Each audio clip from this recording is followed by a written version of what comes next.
இது நம் நம்பிக்கையின் நேரம். பிரசங்கி 10:10. ஒரு காரியத்தை செவ்வையாய் செய்வதற்கு ஞானமே முக்கியம். இங்கே நாம் ஞானத்தை குறித்து பிரசங்கி சொல்லுகிறார். ஞானமே முக்கியம். எந்த ஒரு காரியத்தை செய்ய நீ முயற்சி செய்தாலும், நீ பிரயாசப்பட்டாலும் அதற்கு முக்கியமான ஒரு காரியம் ஞானம். இந்த ஞானம் யார் என்று சொன்னார்? நம் கர்த்தராகிய இயேசு கிறிஸ்துதான்.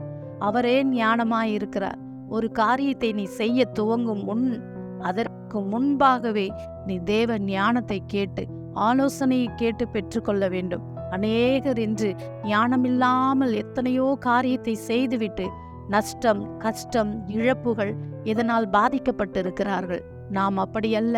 தேவ ஞானத்தை பெற்றுக்கொண்டு கர்த்தருடைய ஞானத்தினாலே காரியத்தை செவையாய் செய்து முடிப்போம். God bless you. கர்த்தர் உங்களை ஆசீர்வதிப்பார். ஆமேன்.